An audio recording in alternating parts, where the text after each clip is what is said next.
pour notre mandature de ces 6 ans qui sont passés déjà. 6 ans. C'est la dernière, d'ailleurs je remercie parce que c'est la première fois qu'il y a tant de monde dans le public, ça fait plaisir d'être venu pour notre dernière réunion publique. Alors, donc 20h, j'ai dit il est perdu. T'arrêtes avec ça. Je viens d'écouter ça aux infos. De quoi?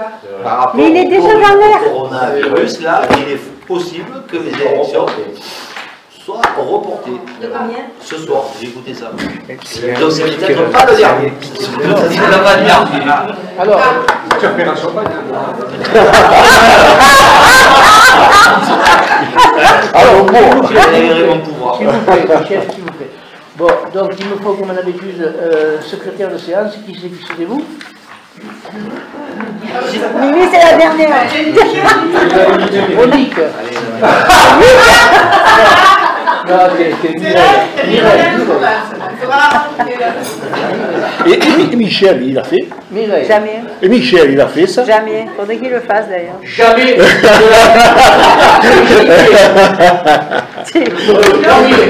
Mireille.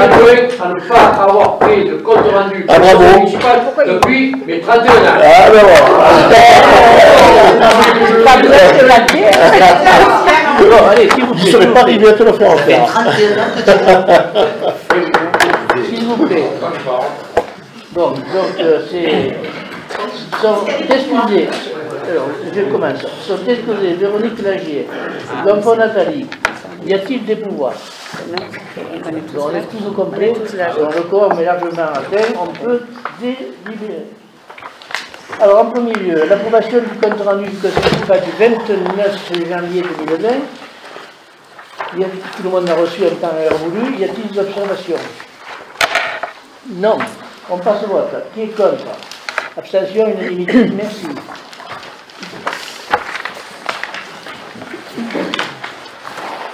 Alors, je vais vous lire les décisions que j'ai prises. La décision 2020-04 de signer un contrat d'engagement avec l'association Piano Presto, représentée par Madame Lucie Favier, pour un spectacle institué Jeunes talents de la musique classique. Le samedi 29 février 2020, salle Goral-Pire, dont le montant de la participation est de 700 €. Voilà, il va nous faire voir de quoi il s'agit là. C'est le concert donc de samedi soir avec une pianiste, une chanteuse lyrique, soprano, avec des airs de Haydn, Mozart et Richard Strauss. La décision, ben venez nombreux pour elle, parce que je n'aime pas. Alors la décision suivante, c'est 05. La commune, dans le cadre de l'affaire Ligue de défense des Alpilles, commune décide de défendre ses intérêts par un pourvoi en cassation devant le Conseil d'État à l'encontre de l'arrêté du 12 décembre 2019 rendu par la Cour administrative d'appel de Marseille. Pour ce faire, la commune a décidé de désigner Maître Laurent Godman, avocat au Conseil d'État et à la Cour de cassation 4 rue Sainte-Treille à 75 Paris. J'ai une question, s'il vous plaît. Excusez-moi. On avait dit, lorsqu'on a fait le PNU, que justement ce terrain-là, c'était un caillou que vous aviez dans votre chaussure, que vous le redonniez à l'agriculture dans le PNU, Oui. à condition que si vous perdiez au tribunal. Vous avez perdu aujourd'hui au tribunal et vous recommencez. Pourquoi cet acharnement? On n'a pas perdu au tribunal. Pour le moment, c'est pas fini l'affaire. Non, vous avez quand même perdu la dernière fois. La première réponse que vous me posez, de question que vous me posez, oui. Si, quand l'affaire sera finie, soit il y aura une construction, si c'est validé pour le permis de construire qui remonte à 20 ans, je ne sais plus combien, le premier, avec tous les accords refaits et repassés. S'il n'y a pas de décision de construire ce projet, le terrain deviendra agricole, donc il se fera des choux, enfin ce qu'on voit dessus. Et sinon, ben, moi, la commune avait signé un permis. C'est moi-même qui l'avais signé il y a 20 ans maintenant. Donc aujourd'hui, le problème qu'il y a, c'est qu'il a été attaqué plusieurs fois. Il y a eu plusieurs permis de déposer. Il y a eu l'avis de tous les services, que ce soit le service de l'État et tout ça. Après, ben, on va jusqu'au bout, parce que sinon... Non, mais moi j'irai jusqu'au bout, puisque c'est sous ma responsabilité. Oui, mais voilà. Là, vous avez perdu la cassation et le tribunal est là. Non, ici, non. et là, vous réattaquez.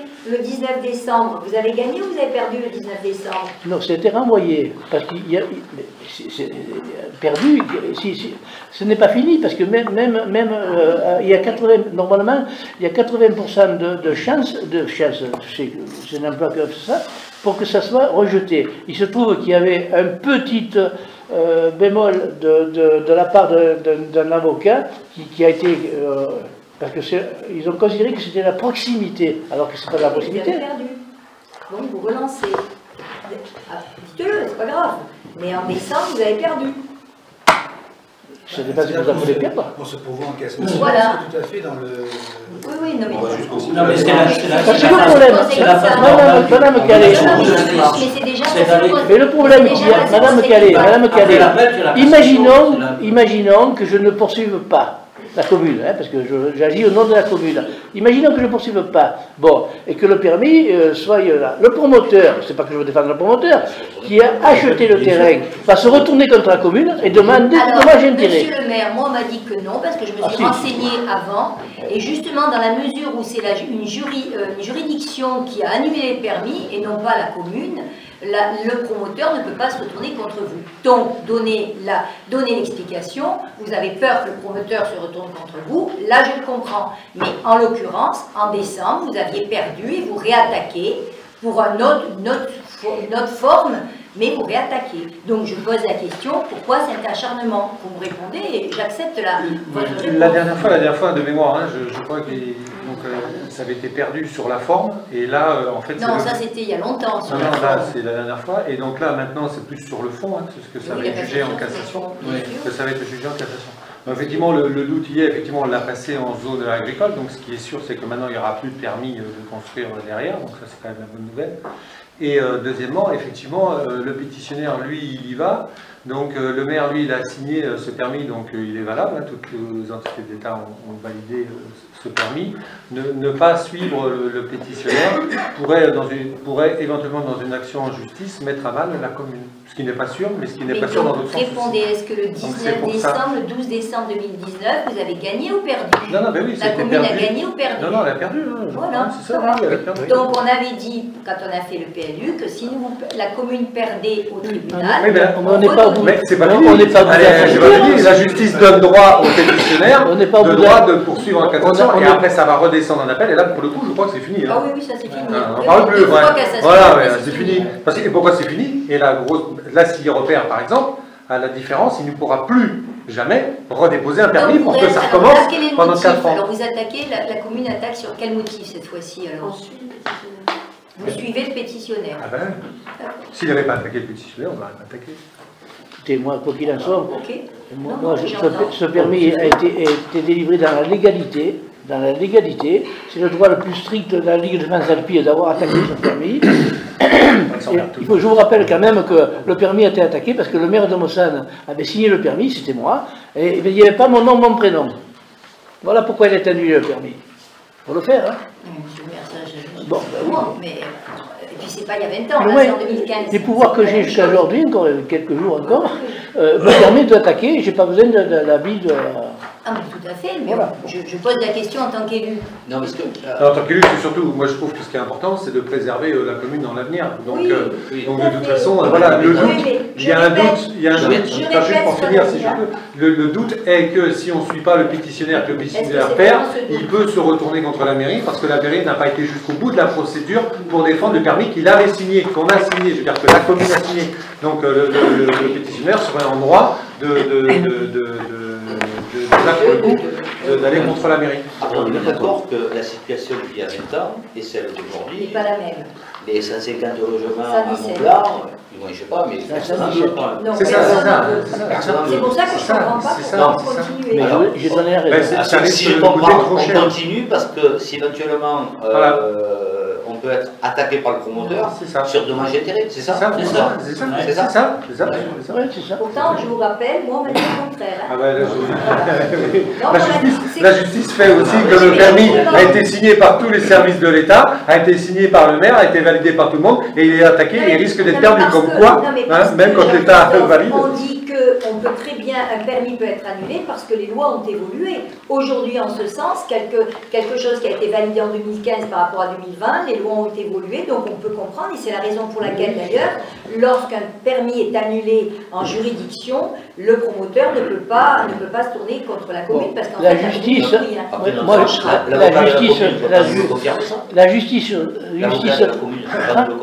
tous les avocats te diront que tout est attaquable et que bien malin, c'est c'est facile, hein. Si ce dernier appel, la justice tranche, c'est non, et bien ce sera non, c'est fini. Mais aujourd'hui, je ne veux pas vous prendre le risque pour la commune de payer d'énormes sommes, parce que je ne vous fais pas un dessin, hein, les sommes qui sont en jeu sont énormes. Mais c'est pas de votre faute, vous avez été attaqué. Oui, mais maintenant, si on perd et qui payera, ce sera bien la commune qui payera. C'est des millions d'euros quand même, hein, des millions d'euros. Bon. Après les mots, ça. Ok, j'en prends note. Ah ben vous pouvez en prendre note, c'est la réalité, j'assume mes responsabilités. Voilà, la décision suivante, 06. Dans le cadre du sinistre concernant le choc d'un véhicule sur le minibus 9 places type Renault Trafic, le remboursement proposé par Groupama Méditerranée le 28 janvier 2020 par chèque est accepté à hauteur de 4 537,01 €, laquelle somme correspond à l'indemnité sur rapport d'expertise, réduction faite à la franchise de 350 €. Alors je vous rappelle ce que c'est le véhicule qui est mis à disposition gratuitement des associations. Ils ont eu un accident et il n'y a pas eu de dégâts matériels de personnes, corporels, pardon, mais bon, il y a eu quand même presque 5 000 € de travaux de réparation. Alors voilà pour les décisions que j'ai prises. On va enchaîner maintenant par...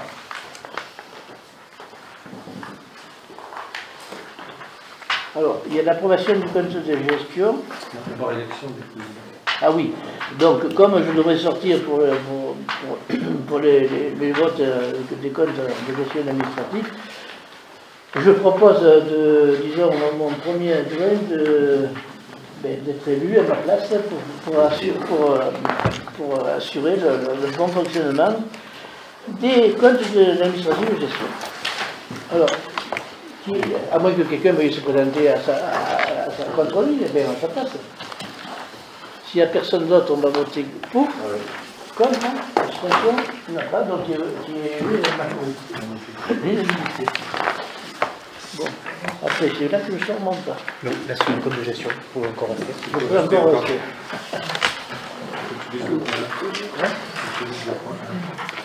Alors, le point 1.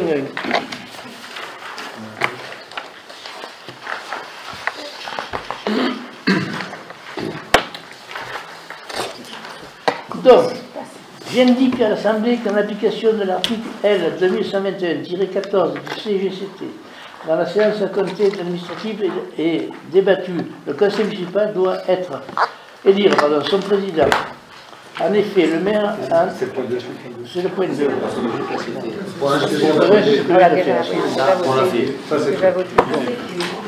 Alors, je reprends le point 2 maintenant. Le 2A. Le conseil municipal, après s'être fait présenter le budget primitif de l'exercice 2019, du budget général de la commune et des décisions modificatives qui s'y rattachent, les titres définitifs des créances à recouvrer, le détail des dépenses effectuées et celui des mandats délivrés, les bordereaux de titres de recettes, les bordereaux de mandats, les comptes de gestion dressés par le receveur accompagnés des états de développement du compte de tiers, ainsi que l'état de l'actif, l'état du passif, l'état du reste à recouvrer et l'état des restes à payer.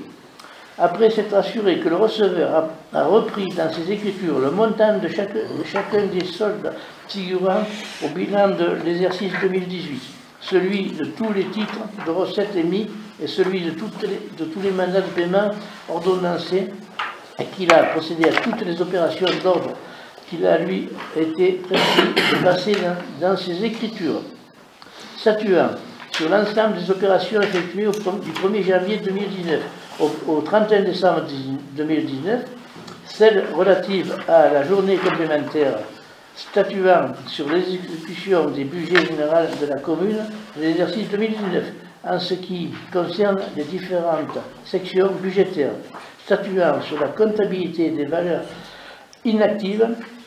Le conseil municipal, oui, mon exposé, après avoir délibéré, bon, si verrez, ça viendra ensuite. Voilà. C'est bon? C'est là que je dois sortir? Non, pas encore. Pas encore, mais tu as envie de sortir, hein? On vote. Qui est contre? Alors, 3 abstentions. 3 contre. 3 contre. Abstention. Alors, la majorité, bien sûr, puisqu'il y a 3 contre le reste. Ouais. Alors, 2B. Approbation du code de gestion 2019, budget annexe de la régie à simple autonomie financière, exploitation du camping et gestion du tourisme. On vient de finir la réunion qui a commencé à 6h30, nous avons fini à 8h25. Après s'être fait présenter le budget primitif de l'exercice 2019, du budget annexe de la régie à simple autonomie financière chargée de l'exploitant du camping municipal et du tourisme, et les décisions modificatives qui ici rattachent, les titres définitifs de ce que France a recouvré, le détail des dépenses effectuées, celui des mandats délivrés, les bordereaux de titres de recettes, les bordereaux de mandats, les comptes de gestion dressés par le receveur accompagné, les états de développement des comptes de tiers, ainsi que l'état de l'actif, l'état du passif, l'état du reste à recouvrer et l'état du reste à payer.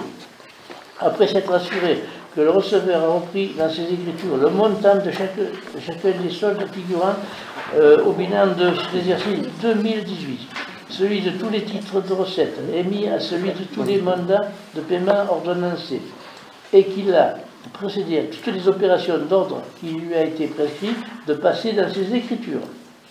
Statuant sur l'ensemble des opérations effectuées du 1er janvier 2019 au 30 décembre 2019, y compris celles relatives à la journée complémentaire, statuant sur l'exécution des budgets annexes de la régie à simple autonomie financière de l'exercice 2019, en ce qui concerne les différentes sections budgétaires, statuant sur la comptabilité des valeurs inactives. Le conseil municipal qui... Bon, alors ça c'est quand vous aurez voté, si vous votez. Voilà. Merci. Bon. Voilà, donc je confirme. Il faut voter. En vote, bien alors qui est contre ce que je viens de dire? 3 encore.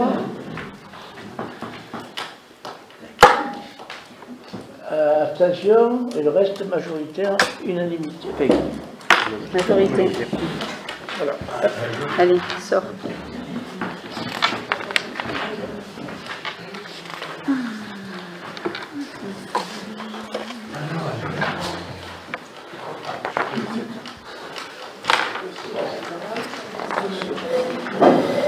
Donc, 3, vote du compte administratif 2019 donc sur le budget général. Donc, sur le budget de fonctionnement, c'est les 2 premières colonnes, ça a zappé, c'est pas marqué fonctionnement. Donc, je vous rappelle donc les recettes et excédents donc, de l'année précédente, donc le résultat reporté de 1 314 002,23 centimes. Là-dessus, donc la part affectée à l'investissement en 2019, donc c'était moins 347 326,96. Donc nous étions repartis le 1er janvier 2019 avec 966 675,27.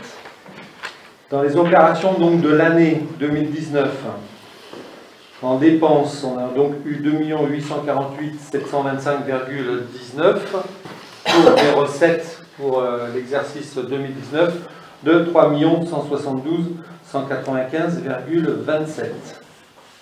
Donc le résultat de clôture pour l'année 2019, donc un excédent de 1 290 145,35 centimes. Ça c'est pour le budget de fonctionnement. Donc pour le budget d'investissement, donc dans les opérations de l'exercice, c'était 1 332 515,94 pour des recettes de 1 161 744,41. Les restes à réaliser 2019 pour 1 87 385,68 pour des recettes 996 792, ce qui fait un résultat définitif de moins 384 202,67. Donc au total des deux, alors des totaux donc pour l'année opération de l'exercice 4 181 241 13 pour des recettes de 4 333 939,68 et ce qui nous fait donc un résultat définitif en bas, un report donc de 905 942,68 qui repartira donc pour le BP 2020 au 1er janvier 2020. Donc en annexe, hein, vous avez comme d'habitude, que ce soit sur la section de fonctionnement et la section d'investissement, hein, vous avez eu tous les chiffres. Hein. Donc vous avez eu le temps de venir en mairie, de poser des questions ou de regarder. Donc sur ce budget, sur ce compte administratif. Donc, ce qui fait qu'en 2019, nous avons eu un excédent de 323 470,08. Par rapport à l'année dernière, on avait donc fait moins 90 000. Voilà. Pour le budget, le compte administratif. 3 et moins 90. Ouais. Donc ça fait 400 et 413 ouais. Ce qui veut dire que la nouvelle équipe municipale qui va arriver au 16 mars va démarrer avec... Voilà. Parce qu'il n'y aura pas de tour. Il y a deux donc listes. ce ne sera pas le 16, ce sera au mieux le 21. Donc c'est pas le 23, c'est que le 16. Va démarrer avec 942. C'est ça. C'est ça. Question. Oui. Et une structure de la section de fonctionnement qui annuellement est en capacité de dégager une épargne brute de 323 voilà. euros. Alors actuelle, cette année, on a dégagé ça. Oui. Ah, structure constante, bien entendu. Voilà. Oui, c'est bon. Je peux mon tour? Ah ben, bien sûr. Alors, effectivement, je peux dire que là, en 2018, on avait moins 90 000 euros. Cette année, en fonctionnement, on a plus 323 470. Donc, il y a un excédent qui s'est créé en 2019. Donc, cette recette, oui, elle est due. On peut constater que les dotations n'ont pas baissé, elles ont légèrement augmenté de 6 521. Et en fait, cette augmentation, elle vient d'où? Elle vient de deux choses. D'une part, l'augmentation d'impôts que vous avez effectuée, et surtout la dotation de solidarité communautaire qui est passée de 256 840 euros en 2019 par rapport à 109 915 en 2018. Donc si vous voulez, il y a quand même plus 146. Donc on voit qu'il y a eu ces recettes, il y a ces deux choses-là. La communauté de communes qui a versé les impôts, en fait ça fait 33,6% de ce positif-là. Voilà, s'il n'y avait pas eu l'augmentation d'impôts et s'il n'y avait pas eu la dotation de la communauté de communes, on n'arriverait pas à ces résultats-là. Donc, par rapport aux investissements, c'est vrai qu'on a un déficit, on a 160... Alors, d'abord, je voudrais remercier Patrick, parce que Patrick, vous m'avez passé tout le compte de gestion et c'est important de pouvoir... Voilà, vraiment merci, parce que ça, c'est vraiment intéressant pour comprendre. Donc, au niveau investissement, l'année dernière, on était à moins 488 990 en investissement. Cette année, effectivement, fin 2019, on est à moins 170 020, 771, pardon. Par contre, ce que l'on voit, et ça c'est le compte administratif qui le dit, c'est qu'en 2018, la dépense d'équipement par habitant était de 1407 euros, alors qu'en 2019, elle est de 458 euros. Donc en fait, en 2019, on a beaucoup moins mis d'argent par habitant. Et donc ça veut dire qu'on a quand même moins dépensé sur la commune aussi. Donc après, ça se voit quoi, au niveau des chiffres. Donc c'est vrai que... Pardon, après... Non. Et après, c'est vrai qu'on finit cette année à 996 000, donc 500, moi j'ai sur le compte de gestion 996 536. Mais ce que je vois, c'est qu'en 2019, on finissait avec 2 067 000. En 2018, à 1 191 000, et qu'aujourd'hui, à fin 2019, on est à 996 000. Donc malgré tout, en 3 années, aujourd'hui, on est en dessous de la barre du million, et on peut constater quand même que notre excédent à reporter a vraiment diminué ces 3 dernières années. Donc, quand on dit que oui, l'équipe qui arrivera en mars, Oui, elle va trouver un excédent de plus de 323 470 en fonctionnement. C'est vrai qu'on a beaucoup moins dépensé, mais pour autant, on garde quand même une gestion fragile. Voilà, c'était ce que je voulais quand même dire, parce que... Après, après le différentiel de 2 millions à 900 000 euros, parce que je ne sais pas, mais est-ce que c'est pour, je sais pas, c'est pour avoir des noisettes à la caisse d'épargne? Non, pas du tout. Il vaut mieux investir sur certains bâtiments ou sur des équipements sportifs que de garder 2 millions d'euros à la banque. Non, mais c'est pas à la banque, c'est en fait l'excédent emprunté. Je suis tout à fait d'accord, Michel, avec toi. Je dis juste que l'année dernière, nous avons perdu 876 189 euros de notre cagnotte. Cette année, on en a perdu presque 200 000. Nous avions 2 67 000 de cagnotte fin 2017. Fin 2018, 1 100 000. Fin 2019, 996 000. Ça veut dire qu'en 2017, budget de fonctionnement, nous étions à moins 30 000. En 2018, moins 90 000. Merci, c'est bien, on est en positif cette année, mais je maintiens que malgré tout, ce que regarde une banque et en investissement cette année, on fait moins, mais on a emprunté 300 000. Donc il faut rappeler que l'endettement, en 2019, a légèrement augmenté quand même. Et que donc, par habitant, on est quand même à 1144 euros d'endettement par habitant. Donc, on est content, on est en positif, mais je rappelle et je maintiens que notre gestion est fragile, d'autant que notre économie, notre bas de laine diminue beaucoup. Voilà, c'est ce que je veux dire. Il ne faut pas crier « bravo, bravo, on est très riche, la gestion est parfaite ». Non, voilà les vrais chiffres. Donc, c'est un fait, on a perdu plus de la moitié de nos économies. Voilà. Alors, en 2014, quand on a repris, donc ça aurait pu être en 2014 début du mandat, quand on a repris, quand on dit ceux qui vont arriver après vont partir avec 900 000, il ne faut pas crier victoire, machin, c'est vrai, on peut toujours avoir plus. On était reparti avec 600 000. On était parti, pas avec 900, comme là on repart, on était parti avec 600 000. Pourquoi en 2017 et en 2016 on a monté d'un seul coup? Je te rappelle pourquoi, parce qu'on a récupéré, quand il y a eu le transfert de l'eau potable et le transfert de l'assainissement, à eux deux, on a récupéré 800 000 euros, 900 000 euros. Plus même un million. Un petit million d'euros. Donc ce million d'euros, effectivement. Un million à peu près. Un million d'euros. Donc effectivement. Attends, je ne suis pas coupé le parole, je te prie d'inviter. Donc nous on a récupéré ce million d'euros effectivement en 2017-2018, c'est là où on a dépassé pour la seule fois que Mossan a eu 2 millions d'euros. Donc là maintenant on redevient comme on est stable, c'est-à-dire qu'effectivement comme dit Michel, on n'est pas là non plus pour garder l'argent. Voilà. Donc là on a laissé 900 000 euros, donc c'est bien, je veux dire c'est ni plus ni trop, c'est bien, c'est... Voilà, alors sur ce que tu as oublié, une chose, quand effectivement on a augmenté les impôts, alors de 5%, ça fait 79 000, 80 000 euros, tu as raison. On a aussi donc... si on n'avait pas augmenté les impôts, ça c'est l'indice, c'est les bases qui bougent. On aurait eu 50 000 euros, on n'aurait pas touché les 80 000 en plus, si on n'avait pas bougé les impôts. Donc effectivement, en actionnant l'impôt, on a eu 80 000 en plus. On a eu ces 130 000 en plus de la communauté de communes, donc là ce sera... Plus 200. Non, vous avez 256 840. Oui, mais voilà.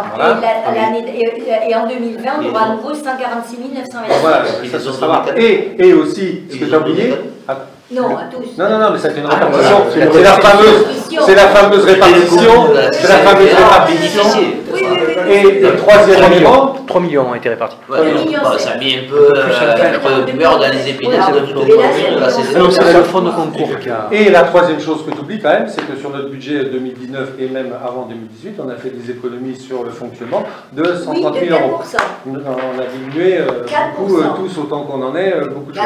Donc tout ça fait ensemble pour anticiper toujours pareil. C'est ce qu'on avait voulu parce qu'on savait que 2017 et 2018 allaient être difficiles. On a fait moins 30 et moins 90 000 euros qu'on ne pouvait pas continuer parce que pour pouvoir continuer à investir, il faut être positif. Ces 900 000 euros à l'heure actuelle nous permettent d'investir. Pourquoi? Parce que quand on investit, quand on fait quelque chose, on le paye d'abord, après on a les subventions, la TVA on la récupère 2 ans avant, donc il nous faut un fonds de roulement. Et donc là, on l'a... Voilà. Donc la situation est bonne, elle est saine.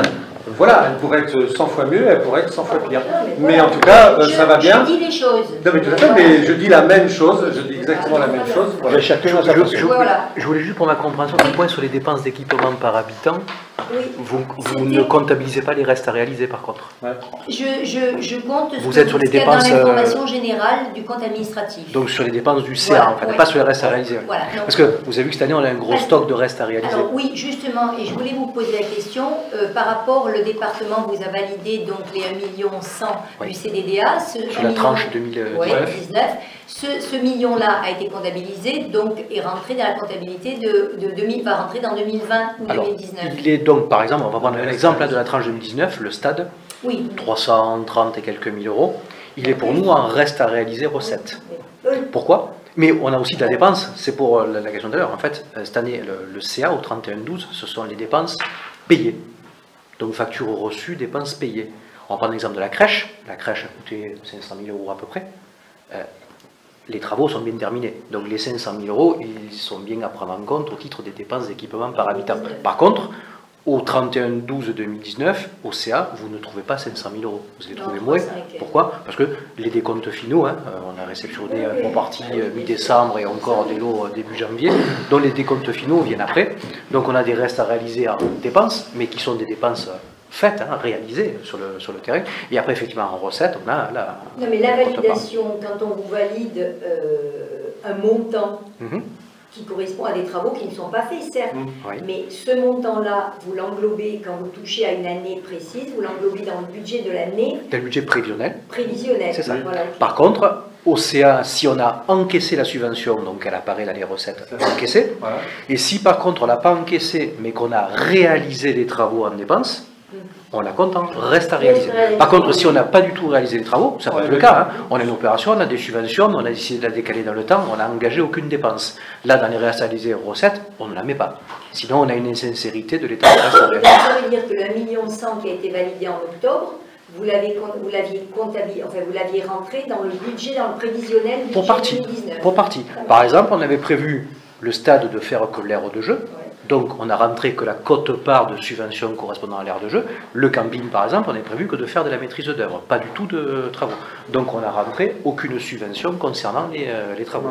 Ni en reste à réaliser d'ailleurs, puisque on n'a pas eu de travaux de réaliser au camping, donc il n'y a pas lieu d'arrêter des restes à réaliser en recette là-dessus. Et j'avais une question concernant le compte administratif sur le résultat au niveau de nos locations de logement. 752. Voilà, non, pas 752, 74. On avait 339 000, on avait 339 020 en 2018 et nous avons 310 515 en 2019. Comment ça se fait? Sur le compte 75, pardon, revenu des immeubles. Ça c'est 752, c'est CVBA en moins peut-être. Donc l'espace Benjamin Priolet. On a eu quelques trous de 3 mois sur des logements. 1700 euros x 12, voilà. Ils sont partis x 10. Puis il y a eu des congés sur des logements. Oui, ou des logements avec entre deux. Une réaffectation qui n'est pas immédiate. D'accord. Voilà. Voilà, très bien. On vote. Qui est contre? Qui s'abstient? Votez la majorité. Alors, je continue, là, c'est le vote du compte administratif, donc du budget annexe de la régie à Sainte-Autonomie financière, exploitation du camping et gestion du tourisme.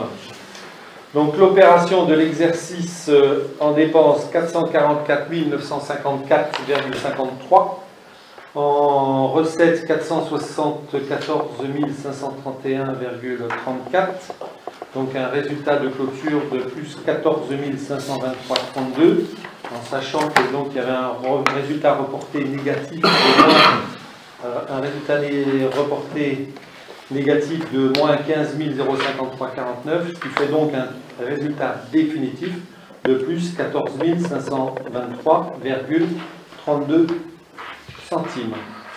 Donc voilà, pareil, vous devez avoir, je pense, oui, il y avait un fichier.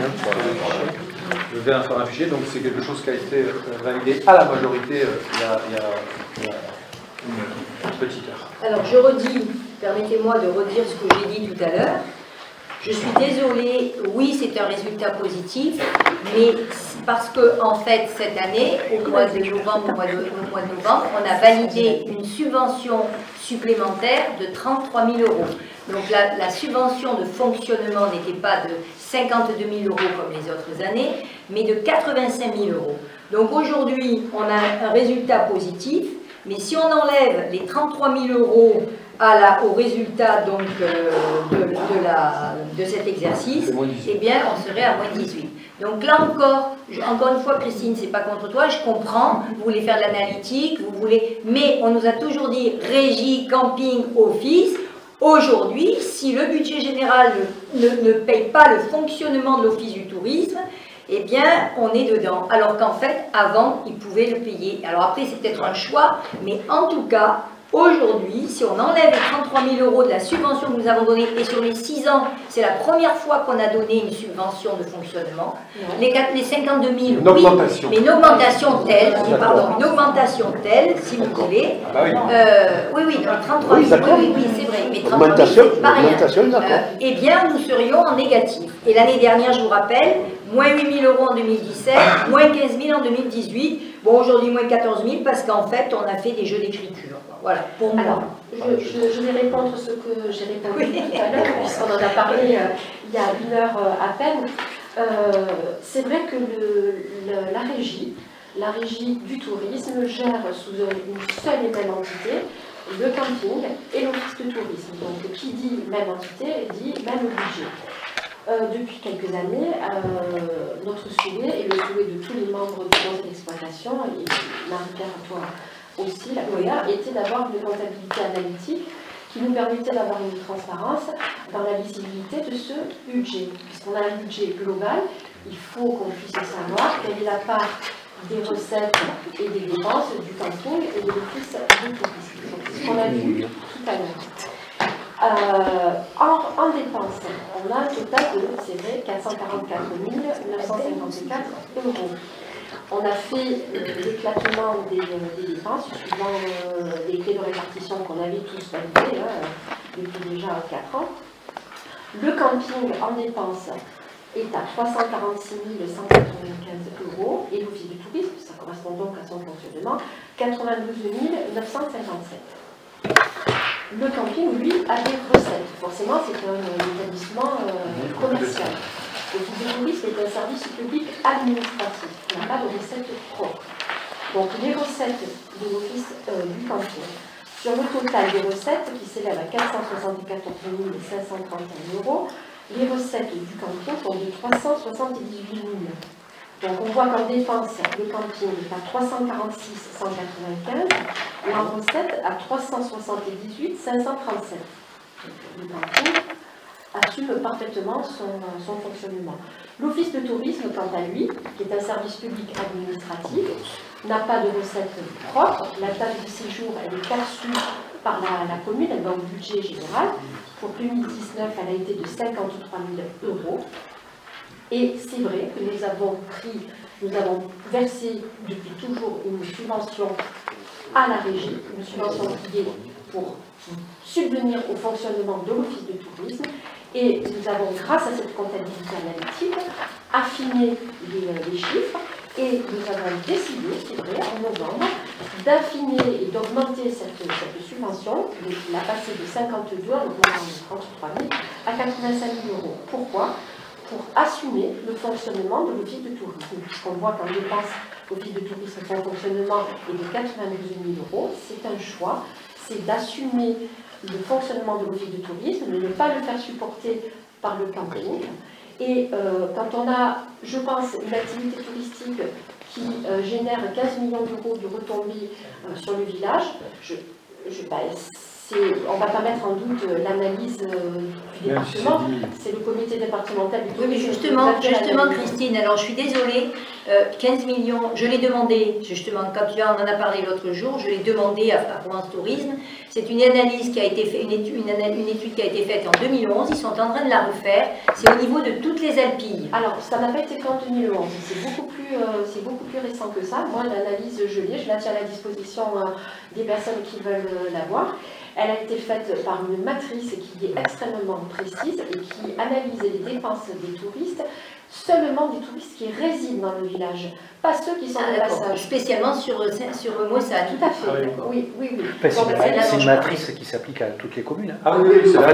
On rentre, c'est un espèce de modèle mathématique dans lequel on rentre des données. Etc. Donc c'est vrai, c'est un choix. Avant pas de camping qui donne 15 millions d'euros. Ah non, c'est l'ensemble. Non, n'allez pas là. C'est là quand même. Comment je fais non, mais c'est pour ça, soyons généreux. La matrice analyse les retombées du tourisme et très précisément a analysé les retombées économiques du camping sur le village à 2,5 millions. Le camping. Voilà, le camping. Et au total, 15 millions d'euros. Donc c'est vrai, avant, lorsqu'il y avait un office de tourisme associatif, la mairie versait aussi une subvention pour le fonctionnement de cet office de tourisme. Donc c'est normal d'assumer une politique touristique, sachant qu'on a un village qui vit par le tourisme à ce point-là. Donc, effectivement, on a aujourd'hui une régie commune, mais la lisibilité à travers une comptabilité analytique nous permet effectivement de voir que cette subvention, elle est justifiée pour le fonctionnement de l'office de tourisme, et on l'assume. Alors comment vous faisiez avant? Parce qu'en fait, maintenant vous avez décidé ça, mais avant, le camping payait bien l'office du tourisme, il en avait les capacités. On n'avait pas la même comptabilité analytique. Oui, mais pourtant, le budget se faisait et l'office du tourisme était réglé de la même façon. Parce que comme je l'ai dit tout à l'heure, les filles de l'office du tourisme travaillent aussi pour le camping. Mais comme le tourisme était sur le budget général, du coup la question ne se posait pas, puisque c'était Depuis qu'on est inscrit, ça fait au moins 5 ans. Depuis combien? 2017. Depuis 2017. Donc depuis 2017, c'est quand même 3 ans. C'est le troisième exercice. C'est le troisième exercice. Et tu le sais, tu l'as bien vu dans les conseils d'exploitation, on a affiné au fur et à mesure En fait, le souci, c'est que l'idéal, ce serait de faire 2 régies, mais pourquoi on en a qu'une? Parce qu'on fait des économies d'échelle. Oui, non, mais on fait des économies d'échelle. Avoir 2 régies, d'un seul coup, ça voudrait dire qu'il faudrait du personnel spécifique à l'office de tourisme et des spécifiques au camping. Et donc là, ils sont mutualisés, donc on fait des économies d'échelle. On a un local. Est-ce que le camping pourrait assumer donc le fonctionnement de l'office du tourisme? C'est pas le but. Non, mais il faudrait qu'il sorte en excédent 95 000 euros. Voilà, il l'a fait les 2 premières années. Non, on a toujours versé une 52 000. 52 000. Je suis d'accord. Donc la différence. Oui, la différence. Voilà. Donc ça veut dire aujourd'hui quand même que de toute façon le camping... il n'a pas vocation à ça. Oui, non mais t'as raison. Si, non mais je vois ce que tu veux dire. Donc je suis d'accord avec toi qu'avant, si tu veux, les excédents du camping étaient plus élevés que maintenant. Ceci dit, à l'heure actuelle, ils sont toujours donc positifs, mais les excédents du camping ne peuvent pas couvrir la totalité de l'office de tourisme. Et en plus, je crois que c'est illégal. En plus, techniquement, c'est illégal. Et d'autant plus, je le rappelle quand même, parce qu'à chaque fois on l'oublie, on prend quand même, nous, 120 000 euros. Mais on paye les frais, on paye les travaux. Ben, on paye en gros, il y a des travaux, mais on prend quand même 120 000 euros de loyer qui vont dans le budget général. Oui, mais on paye les travaux. Oui, non, mais on paye les travaux, les propriétaires, c'est normal. Oui, mais 20 000 euros. Avant, c'était 100 000. Elle a été payée par qui? Par le budget général, elle n'a pas été payée par le camping. Si, Parce que c'est pas le SPIC qui a payé, j'ai pas vu, je suis désolée. Avant, c'était 100 000 euros avant le loyer. C'était 100 000 euros le loyer. Et pourquoi il est passé à 120 000? Oui, pourquoi? Voilà, pour payer l'huissier. Donc les 20 000 euros, qui c'est qui les paye? C'est bien les campeurs. Il y a les campeurs. C'est pas les gens qui sont là-bas. Donc voilà. Non mais c'est important de le souligner, parce que c'est vrai que cette analytique, elle permet quand même d'avoir une visibilité. Et on l'a tous voulu. Hein, après, c'est toujours pareil, est-ce qu'on veut un office de tourisme à 95 000 euros, voilà, c'est tout. Non, mais il n'y a aucun souci. Non, mais ce que je veux dire, soit on assume, et donc dans ces cas-là, il faut la subvention en face. Et le dire. Oui, non, mais... On l'a toujours dit, et l'assumer, et on le fait, voilà. Et de l'autre côté, un camping qui est différent, qui lui ne vit qu'à travers ses recettes. Hein. L'obligation de vivre à travers ses recettes, tandis que l'office de tourisme, lui, vit par rapport à des subventions. C'est de l'administratif, comme les écoles, comme... voilà, et le fait que les employés de l'office du tourisme participent aussi au travail l'été du camping, est-ce que du coup ça s'est autorisé ou elle pourrait dire non? Dans la mesure où elles sont recrutées sur un cadre d'emploi, et donc elles ont vocation à partir de là à occuper une émission de ce cadre d'emploi, moyennant une fiche de poste qui décrit une mission. Oui. Est-ce qu'il y en a qui sont contre? Est-ce qu'il y en a qui s'abstiennent?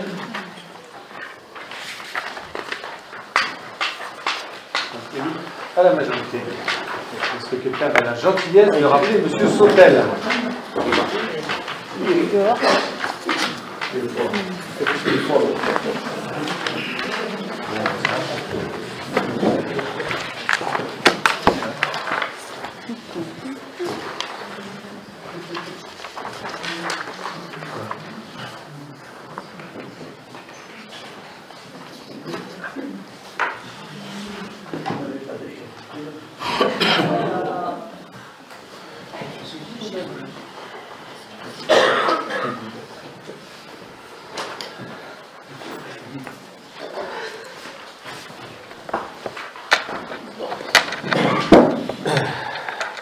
À toi. Ça a été voté donc à la majorité. D'accord. Et 3 contre. Ça m'a goûté. Le contraire, on m'aurait surpris. Bon, c'est à moi, bien sûr. 4. 4A. Ah, ben c'est ça. Il faut affecter le résultat. Voilà, il faut l'affecter. Là, c'est le 4A.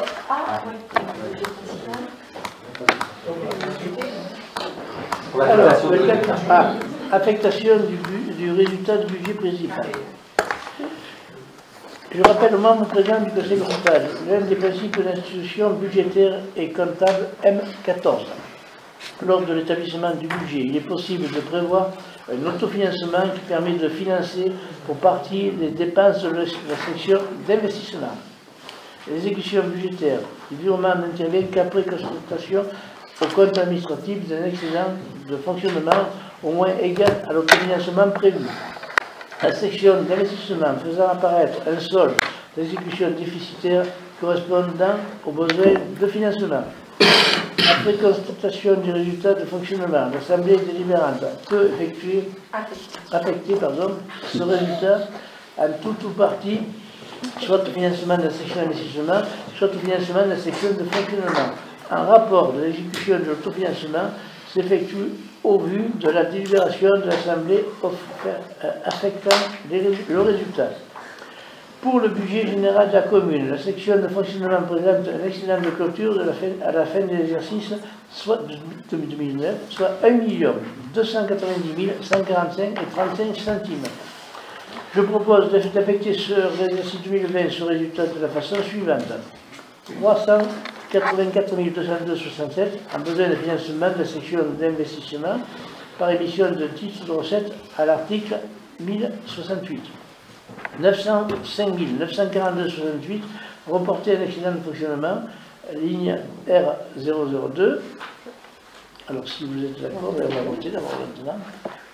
S'il n'y a pas de questions, on passe au vote. Qui est contre? Alors, par contre, après abstention, non, majorité.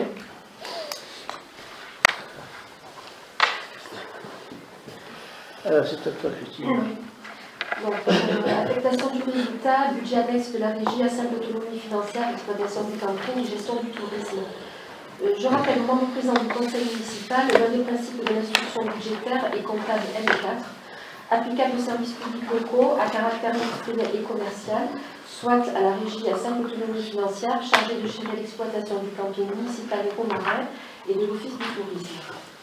Lors de l'établissement du budget, il est possible de prévoir un autofinancement qui permet de financer pour partie les dépenses de la section d'investissement. L'exécution budgétaire du virement n'intervient qu'après constatation au compte administratif d'un excédent d'exploitation au moins égal à l'autofinancement prévu. La section d'investissement faisant apparaître un solde d'exécution déficitaire correspondant aux besoins du financement. Je précise d'une part que le budget annexe de la régie à simple autonomie financière présente une section d'investissement nulle et que d'autre part, sa section d'exploitation présente un excédent de clôture à la fin de l'exercice 2019 de 14 523,32 €. Je propose, après avis du Conseil d'exploitation de la régie du 27 février 2020, d'affecter ce résultat de la façon suivante: 14 523,32 €, intégralement reporté en excédent d'exploitation sur l'exercice 2020. Voilà. On passe au vote. Est-il des contre? Abstention. Majorité, merci.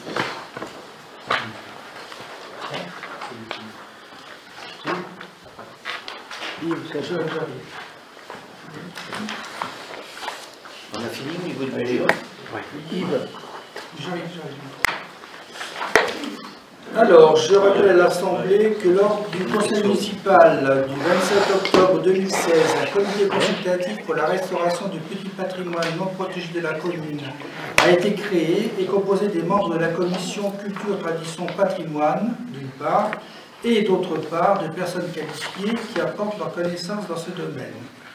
Ce comité consultatif travaille depuis, et c'est un doux euphémisme parce qu'on est bloqué, en lien avec le Conseil d'architecture d'urbanisme de l'environnement des Bouches-du-Rhône, CAUE, afin de veiller à la sauvegarde et à la conservation de ce patrimoine de proximité qui témoigne notamment de l'histoire locale, des savoir-faire et des techniques et des modes de vie locales. À cet effet, pour faire suite aux différentes réunions de travail et aux diagnostics et préconisations du CAUE, il est proposé de réaliser une tranche homogène de travaux portant sur la restauration et mise en valeur du petit patrimoine communal non protégé, avenue de la Vallée des Baux, hors croix, pour un montant de 89 828 € hors taxe. Il y a donc lieu ce jour de valider le coût prévisionnel de cette opération, s'élevant donc à 89 828 € hors taxe, et de solliciter du Conseil département 13 une subvention au titre de l'aide aux travaux de proximité à hauteur de 70% sur un montant plafonné de travaux de 85 000 € hors taxe. Donc, ce que je voulais vous apporter comme précision, c'est que c'est la troisième fois que nous déposons ces enveloppes de proximité auprès du conseil départemental. La première fois, ça s'est passé donc en avril 2018, la deuxième fois en février 2019, et bien sûr, nous n'avons pas eu la chance d'avoir cette aide. Donc, c'est pour cela que nous redéposons une troisième fois cette demande de subvention. Alors, cette enveloppe de 89 828 € correspond aux fontaines qui se trouvent sur la ville de la Vallée des Baux, la fontaine sur le trottoir devant le lavoir, le grand lavoir, le bâtiment et le grand lavoir, ce qui sert effectivement à la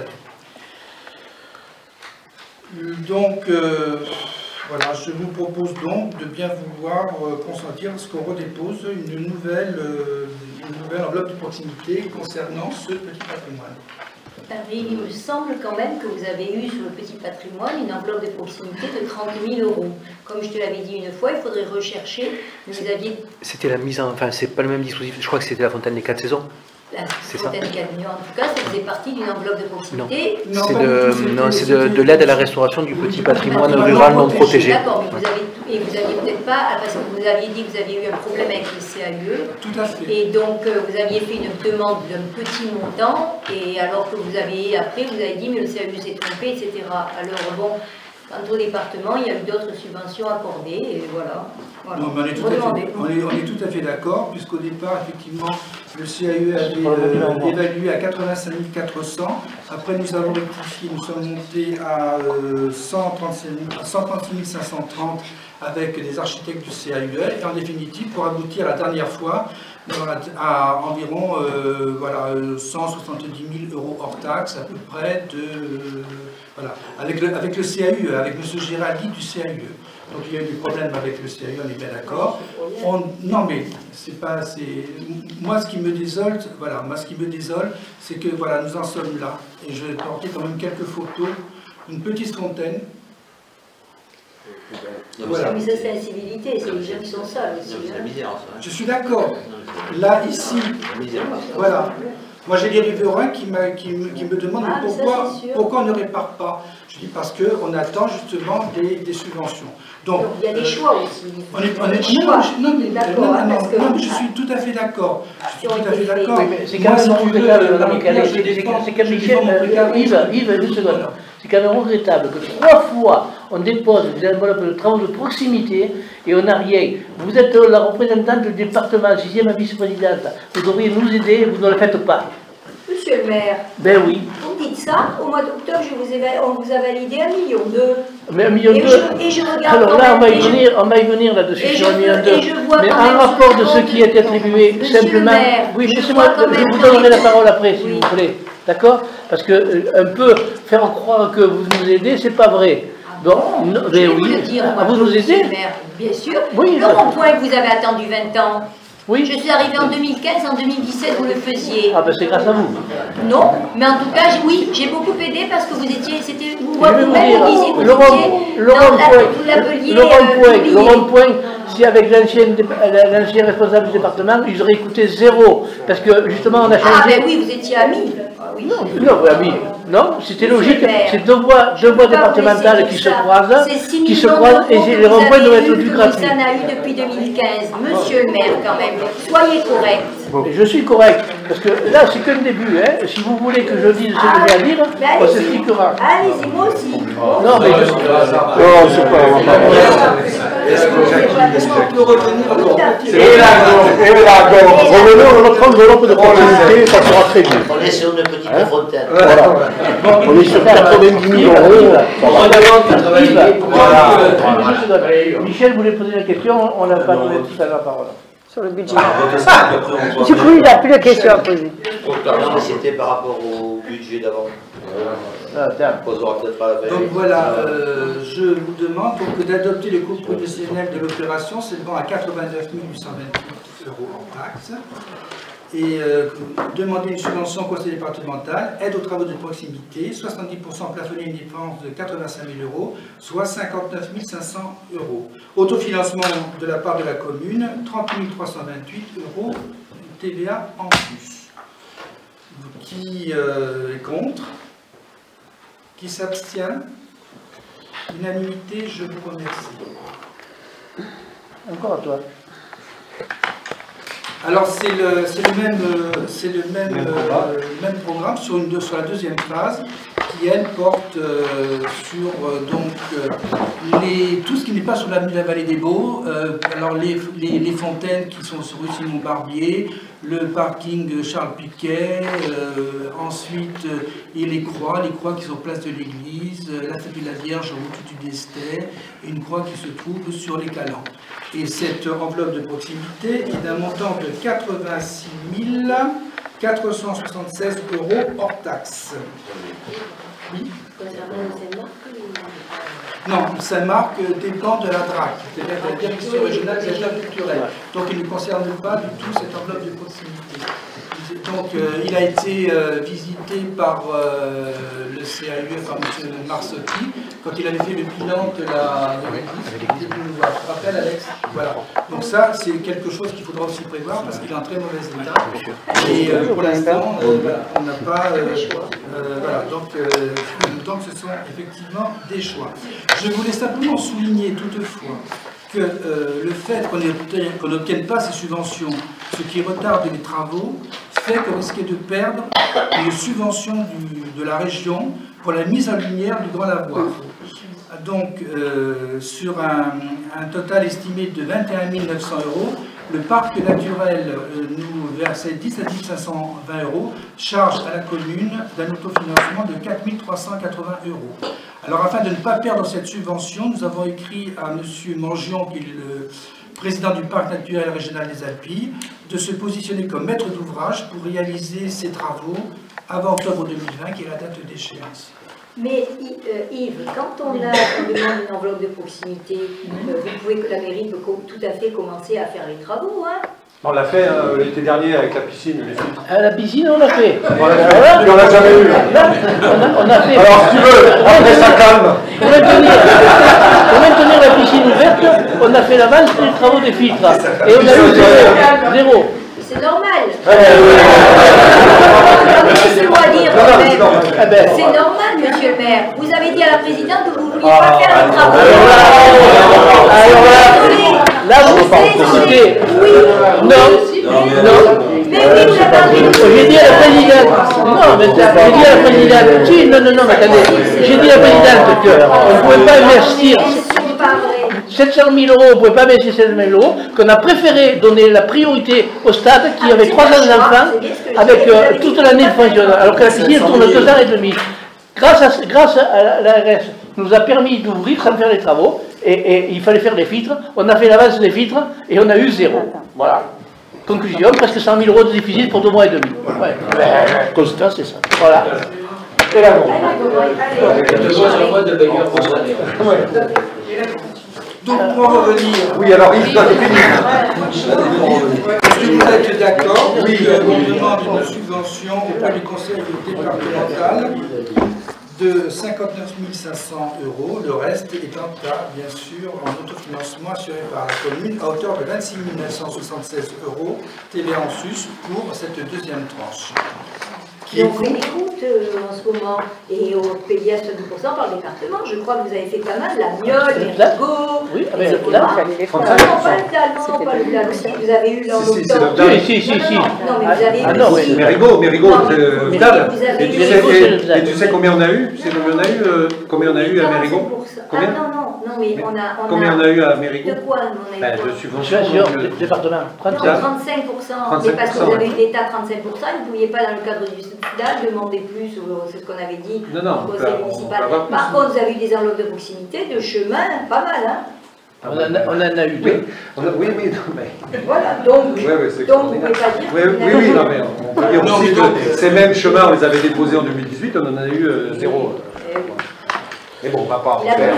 Parce qu'il y a du monde, ils vont pouvoir construire. Non, mais moi, voilà, donc je parle pour mon précaré, je suis un peu triste, j'exprime ma tristesse. T'as raison.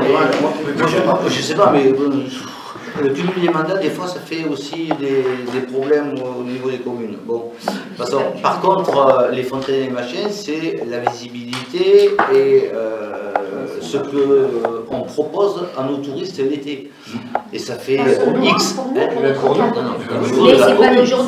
Et au niveau de la commune, c'est vrai que quand je vois ces fontaines, elles sont lamentables. Donc, à un moment ou à un autre, je pense que même si on n'a pas les subventions du département, de la région, de qui vous voulez, il faudra quand même arriver à les faire. Parce qu'on n'aura pas le choix. Parce que moi je prends celle qui est en face de chez toi, celle qui a devant chez Bruno, là, au Pisago, si c'est des patrimoines, le petit patrimoine de Mossane, on devrait y arriver. On a commencé, en fait, ça avait été mis dès le début du mandat, une commission en plus extra-municipale, Yves l'a mis en place, mais qui a travaillé dessus, qui a fait donc un historique de tous les travaux.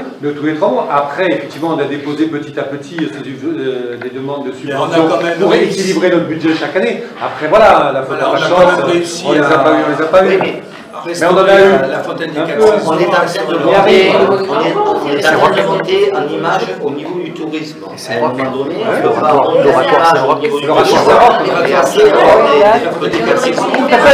c'est vraiment la priorité, oui. Ça va devenir priorité. Tout à fait. Et je signale quand même. Parce qu'on et pourquoi on n'a pas eu de subvention? Toujours pareil, on va pas payer à 100%. Et je veux signaler quand même que dans le montage... C'est facile de dire pourquoi vous ne l'avez pas fait, ça c'est pas facile. Si, alors toi aussi c'est facile à dire. Ça c'est facile à dire.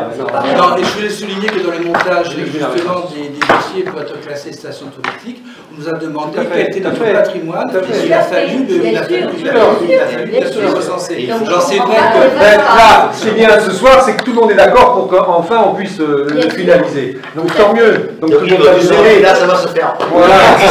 Quand il arrive, ça va se faire. Voilà. Donc, on ira les inaugurer. Exactement. Donc, qui est contre, qui s'abstient, unanimité, je vous remercie infiniment. Merci Alexandre.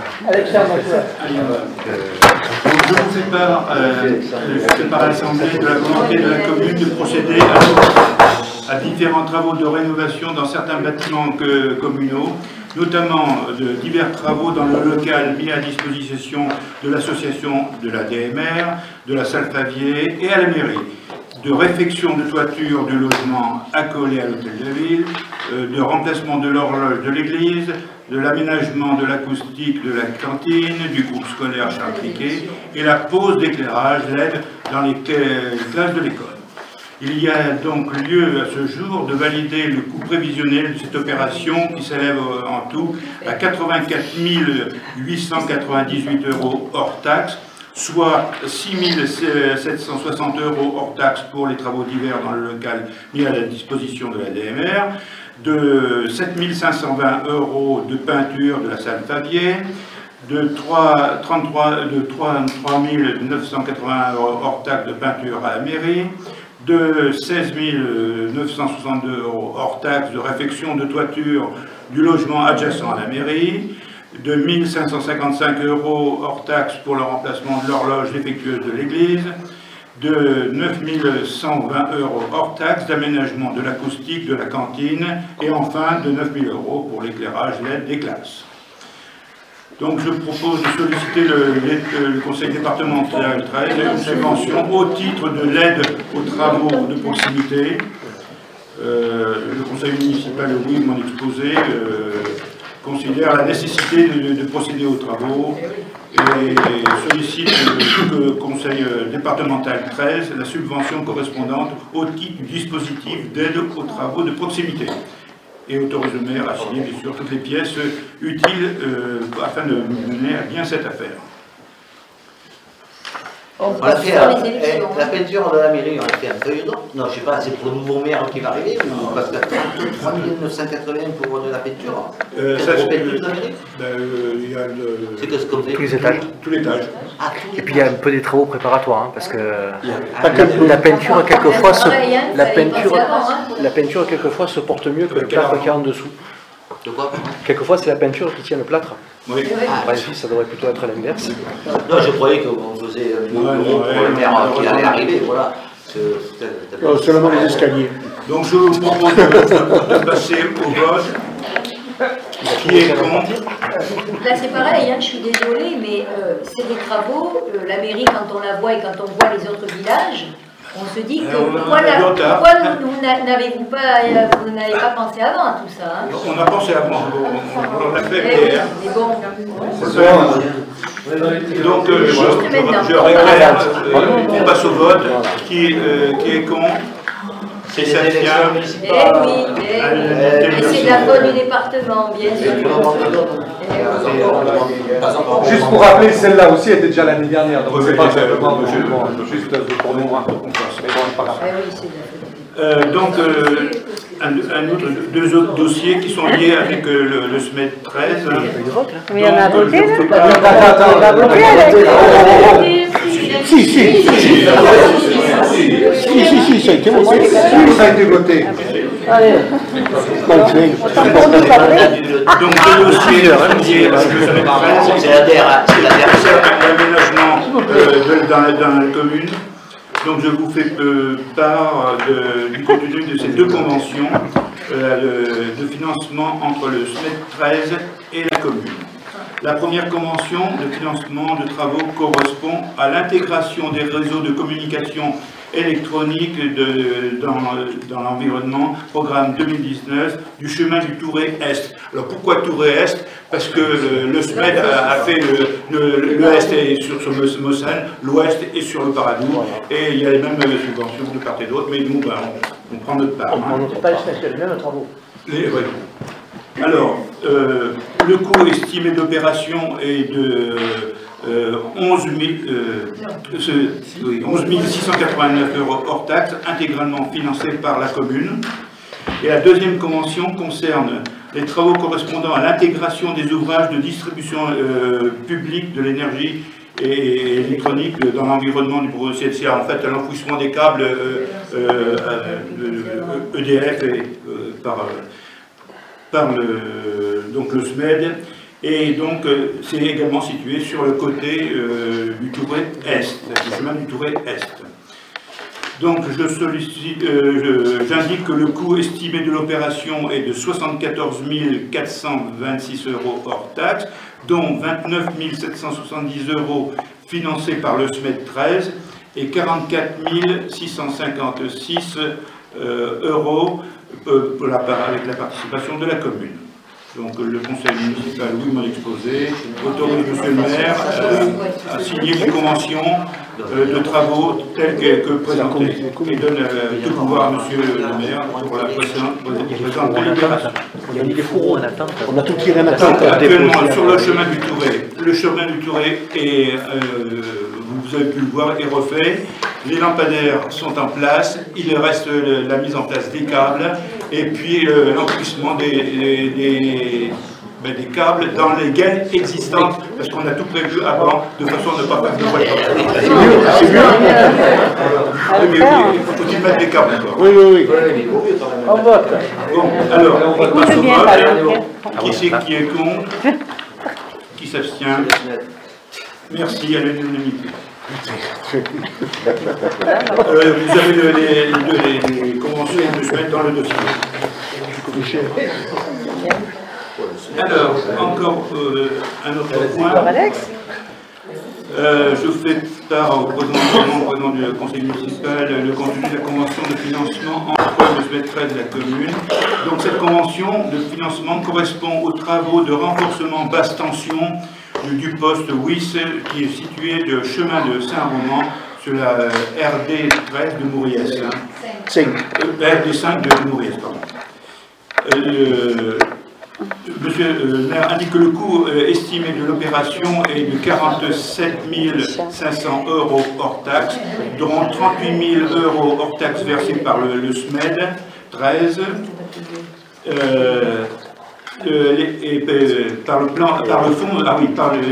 Par le SMED 13, mais par le fonds d'amortissement des charges d'électrification, donc le fameux FACE, et de 9 500 euros de participation de la commune. Donc le conseil municipal, oui, mon exposé, autorise monsieur le maire à signer toutes les conventions de financement de tels travaux que j'ai présentés, et de tout pouvoir pour l'exécution de la présente délibération. Donc les travaux sont en partie réalisés. C'est la route qui va vers chez toi, puis vers chez Moucadel.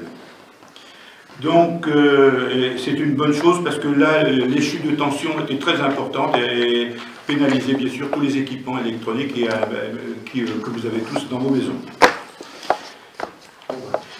Donc, on passe au vote. Alors, j'ai une question, pardon, Alexandre. Quand on renforce comme ça, c'est un renforcement qui est, est-ce que ça, on calcule le nombre d'habitants à qui ça va qui vont être favorisés? Donc, comment ça se passe là? C'est moi qui m'en occupais avant. Moi j'ai la réponse technique, vas-y. Lorsqu'il y a des secteurs dans la commune rurale, nous faisons partie des communes rurales, lorsqu'il y a des chutes de tension, elles sont signalées à EDF, et automatiquement, nous avons obligation, la commune a obligation de faire les renforcements nécessaires. Donc s'il y a des chutes de tension qui dépassent ça, on est obligé. Donc grâce au MESMED, on arrive à monter des programmes sur 2 ans, financés 80%, c'est le programme FACE. Et les personnes ne payent rien, les privés ne payent rien, c'est la commune. Non, mais là, en fait, les chutes de tension, au point de vue technique, il y avait des points de chute de tension de 20%. Donc c'est très très important. Et là, comment on explique ça les communes rurales, c'est nous qui, enfin les communes rurales dont on fait partie, qui avons obligation de faire les renforcements. Mais comment on explique qu'il y a des baisses? Parce qu'en fait, il y a trop d'habitants, il y a au fur et à mesure qu'il y a des habitants supplémentaires, la puissance demandée est trop importante et le transformateur qu'il y avait était insuffisant. Et là, donc, il y a eu le remplacement du transformateur et mis de façon à pouvoir voir l'avenir et supporter quelques maisons supplémentaires éventuellement, ou équipements supplémentaires. Pour compenser les pertes et nous, on peut dire qu'on a la chance que dans Mossane, on a très peu de problèmes similaires, donc on a fait en mesure systématiquement des investissements. Ah oui, ça chaque année on en fait, c'est une bonne chose, une très très bonne chose. Bon, je vous propose de passer au vote. Donc, qui est contre? Qui s'abstient? À l'unanimité, merci. Bon, c'est à moi. Autorisation d'engagement de crédit en investissement. Je rappelle à l'Assemblée que les dispositifs de l'article L 1612-1 du Code général des collectivités territoriales permettent d'engager des dépenses en investissement allant à la base du budget de l'exercice concerné Il y a un limite plafond de 25% des crédits inscrits au budget de l'année N-1 et déduction faite des crédits afférents au remboursement de la dette. C'est classique. Les communes, attendant que le budget soit voté, surtout que celui-ci sera voté en avril probablement, donc on ne peut pas bloquer tous les travaux. Jusqu'à concurrence de 25% de l'année -1, on peut faire des travaux. Voilà, c'est le but de la délibération. Je précise que le budget 2019, ouvert à déduction faite de remboursement en capital et crédit pour un montant global de 3 262 886,50 centimes, le montant est donc de... Le plafond est donc de 815 472,63. On va faire plus de cette somme-là. Je précise que l'autofinancement demandé par le... L'autorisation donnée par le conseil municipal à travers la présente délibération soit comportée la détermination de la dépense envisagée ainsi que son affectation. Alors, il y a quoi? Il y a les radars pédagogiques. Les radars, il y a qu'est-ce qu'il y a encore? C'est tout. C'est tout. Pour le moment. Bon, on passe au vote pour pouvoir faire ces travaux. Qui est contre? Abstention, unanimité, merci. Oui. Après. Point 11. Octroi d'une avance sur subvention 2020 à l'association Enfants des Applis. On prépare à l'Assemblée d'une demande faite par M. Mas, président et directeur de l'association Enfants des Applis, en fait, comme chaque année. Ce dernier fait part des difficultés de trésorerie de l'association dû principalement au décalage entre la perception des participations des usagers et les charges fixes auxquelles l'association doit faire face et sollicite de la commune une avance de 15 000 € sur le versement de la subvention demandée au titre de 2020. Pour mémoire, je rappelle que lors du conseil municipal du 19 décembre 2019, une avance avait déjà été octroyée pour un montant de 7 000 €. Donc voilà, donc là c'est une avance sur sa subvention 2020. Il sera sur l'avance de la subvention. Oui, oui, c'est pas en sus. C'est pas une augmentation de subvention. Non. Non, 15 000. Je sais pas, il me semble que tous les... Décembre. Oui, c'est toujours la période. Et ça sort, j'espère. Mais est-ce qu'on le suit comme on avait dit? Oui. Ah bon, tu y es, toi? Oui. Ah, d'accord. Conseil consultatif. Voilà, histoire que bon, on ne se reprenne pas 20 ou 30 000 € dans les dents, c'est pas moi, mais bon, ça n'a rien à voir avec l'autre. C'est nous indirectement. Surveille tout à fait. Donc c'est nous indirectement. Je vous passe au vote donc cette demande de subvention. Est-ce qu'il y en a qui sont contre? Non, par contre, Jean-Christophe, j'avais fait un courrier. On verra après en questions diverses. Je vais vous questions diverses. la réponse après. Donc là, point 11, est-ce qu'il y en a qui sont contre? Est-ce qu'il y en a qui s'abstiennent? Votez à l'unanimité. Ah, c'est moi qui parle. Encore toi. Fixation des tarifs du marché hebdomadaire. Donc, je rappelle à l'Assemblée qu'il y a lieu de statuer sur l'évolution des tarifs au marché hebdomadaire. J'indique que, conformément à la réglementation, une consultation a été faite par lettre recommandée avec l'accusé de réception, respectivement au syndicat, donc le SCMFMP, représenté par M. Marin, et au syndicat des commerçants des marchands de Provence, Vaucluse et limitrophes, représenté par M. Van Vudin, et à Mme Marianne Garout. Je propose donc à l'Assemblée... Je ne le fais pas venir. Ce ne sera pas enregistré. Non, c'est pas un mail. D'ailleurs, il a répondu, mais on n'a pas ouvert l'enveloppe. Donc, comme d'habitude, je propose donc à l'Assemblée, comme cela a été fait pour l'ensemble des tarifs des services publics lors du conseil municipal de décembre dernier, de faire évoluer ces tarifs à hauteur de 1,5%. Vous avez les tarifs en dessous. Les 2 mètres ils ont été redits oui. Alors, remplacement inférieur ou égal à 2 mètres, c'est 5,30 €. Le mètre linéaire supplémentaire, c'est 3,10 €. Le branchement électrique véhicule ou étal par présence, 4,20 €. Alors après, quand c'est annuel, les 2 mètres, ça fait 178,70 € pour l'année. 3 mètres, 231,30 € et ainsi de suite. Et je vous en passe, c'est des milliards. Donc voilà. C'est un année, ça? Oui. Un jeudi, 50 jeudi. 52. Pardon? 52. Oui, je veux dire 52. Oui. On vote. Donc on vote. En réalité, tout dans le règlement, ils ont droit à un certain nombre d'absences. Le mec, il fait 52 marchés le jeudi. Il fait 132 mètres, il paye 178 euros. Ouais. Il paraît qu'on est cher. On est cher. On est cher. Il paraît, oui. C'est pas toi quand tu dis. Donc, est-ce qu'il y en a qui sont contre? Est-ce qu'il y en a qui s'abstiennent? Votez à l'unanimité. Marc, à toi. Ah non, dénomination d'une voie, tu t'en sors bien. On ne parle pas de chasse. Alors, dénomination d'une voie. Donc je rappelle à l'Assemblée que la commune travaille déjà depuis quelque temps sur l'amélioration de la dénomination et numérotation de ces différentes voies. Il ressort de ces travaux qu'il est nécessaire de procéder à la dénomination de l'impasse qui dessert une habitation depuis la RD 27, route de Saint-Martin-de-Croix. Donc cette impasse, elle se situe quand on descend vers la décharge, après le carrefour qui mène sur la route de Paradou. C'est l'ancienne maison de Pierrette Bresse pour ceux qui connaissent, et c'est l'ancienne route de Saint-Martin-de-Croix qui passait derrière cette maison. Donc comme maintenant ça aboutit sur des terrains agricoles, c'est devenu une impasse. Et donc cette personne nous avait fait la demande de nommer cette impasse pour faire des logements de location. Elle va faire des chambres d'hôtes. Donc elle me demande, pour qu'on la trouve plus facilement, de nommer cette impasse. Donc j'avais envoyé un mail à toute la commission. Une grande partie m'a répondu de la commission. Donc je propose donc au conseil que cette impasse se nomme impasse des Grands-Pins. Parce que vous allez le voir, vous, sur le... Impasse des Grands-Pins, parce qu'effectivement... Grands-Pins.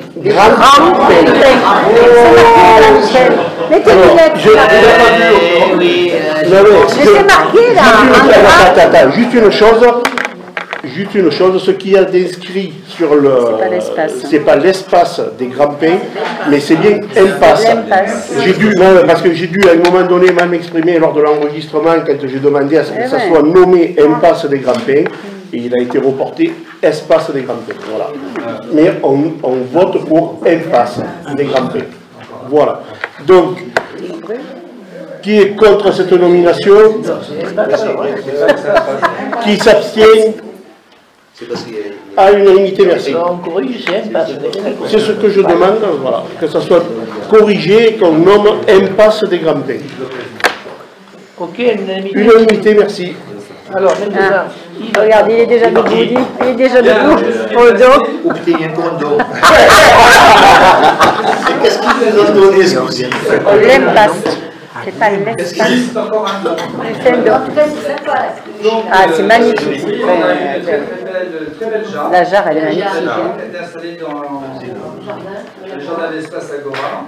On a reçu la fameuse tapisserie de Luçon, dont on avait parlé lors du précédent. C'est une vraie ou une fausse? Là, on va se poser la question de savoir où on va pouvoir l'installer. Et là, je vous informe que M. Messner nous a fait part de son intention de faire dans la commune un ensemble de 7 peintures dont vous avez porté quelques modèles. Je précise que cette donation n'est grevée d'aucune charge de condition et indique que conformément à l'article L. 2241-1 du Code général des collectivités territoriales, il y a lieu de statuer sur l'acceptation de ce don vers la commune ou non. À quoi il ressemble? Voilà, on va te demander. Donc ce sont des peintures académiques. C'est un groupe de 7 peintures qui a été réalisé par un monsieur qui est fou amoureux de mon femme. Ah bon? C'est vrai qu'il a fait des vachettes. Et ce sont des peintures qui ont été réalisées d'après les manifestations de taurines qui se déroulaient derrière l'église. Ah ben dis donc, oui, il y a un mouvement alors. Hein. T'as vu les boules qu'il a aussi? Oui, j'ai bien vu. Ça fait un pantin quand même. C'est joli ça. Ah oui, d'accord, c'est la roue de la charrette. Les arènes. Oula, qu'est-ce que c'est? Les taureaux, là? Non. Oui, oui. Si, il y a un taureau. Si, j'ai des cornes avec des boules comme ça.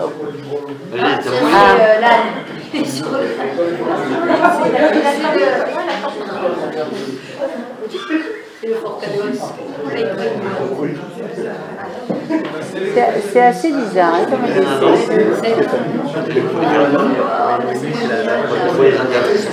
Le problème, c'est assez bizarre. Bien. On a fait quoi? On les met où? On les met. Comment? On les met. On les a cabrés. On va se poser la question de savoir déjà voir les mêmes dans la mesure où pour l'instant on est en pleine. Voilà, on a beaucoup de dons, on a réussi à placer toute la donation galon. Tu attires les dons, hein, Yves? Oui, c'est pas les dons. D'ailleurs, on m'a dit comme ça, pour plaisanter, non mais tu nous en avec tes dons. Voilà. Donc, qui est contre? On peut faire déjà un pan de mur de la mairie, en pétition. Voilà, tu caches déjà tout ce qui est Une abstention. Mireille, ça lui plaît pas. On en a pas mal. Non mais on mettra aux arènes. Le don, c'est sympa. On mettra aux arènes. On n'est pas non plus à être dans cet acte de tout ce que les gens... Ouais, on n'est pas des pires.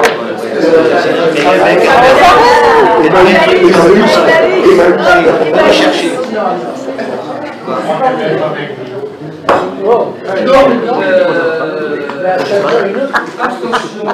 Ça n'a pas de valeur,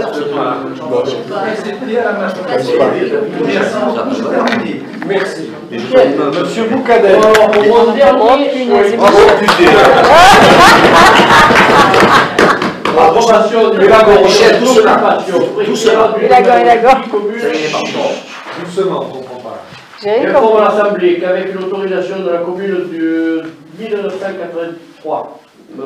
Jean-Pierre Michon exploite un forage sur le domaine public communal à bord de la Braille des Fléchons, strictement à des fins de consommation personnelle.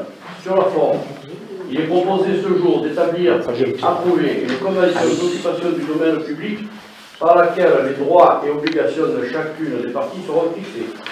Le conseil municipal, oui, l'exposé, vu l'exposé, vu le projet de convention, approuve le contenu de la dite convention et autorise M. le maire à signer toute instructive avec l'exécution de la présente délibération. Ça veut dire quoi? Qu'il y a un forage qui existe depuis... Oui. Qui est à la commune. Hein? Non, le forage n'est pas à la commune. C'est Jean-Pierre en haut. Il est à Bûcheron. Il a mis sur la il est foré sur la commune. Il lui donne l'autorisation de continuer. Le forage n'est pas à la commune. D'accord. Privé. Le forage, c'est lui qui l'a fait. Il est sur le domaine public. Voilà. Et on lui donne l'autorisation de prendre le contrôle. Ouais, allez, bon. Tu t'es pas foulé, parce que là, on prend la ouais, t'as joué bateau, ouais. Personne. Et là, il a gagné. Je crois que ça va être C'est le dernier. Si. On finit par quoi? Oui, c'est Alex. Donc j'informe l'Assemblée du commune du marché relatif aux travaux d'aménagement des différents voies de la commune. S'il vous plaît. Chemin de la Miole, chemin du Pas de l'Aiguillon et chemin et impasse de Mérigot. Alors juste un point à ce jour, le chemin et l'impasse de Mérigot sont terminés, vous pouvez voir, c'est terminé depuis une semaine à peu près.